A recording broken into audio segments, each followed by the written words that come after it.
wanted Emmy to sit in the cage.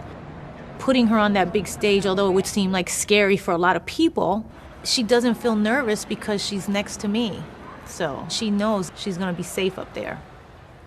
I said, you look right down that camera and you tell every little girl in the world to get loud and to never, ever back down from bringing light to injustice.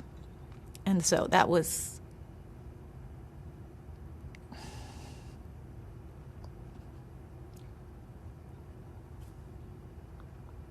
a big part of it for me.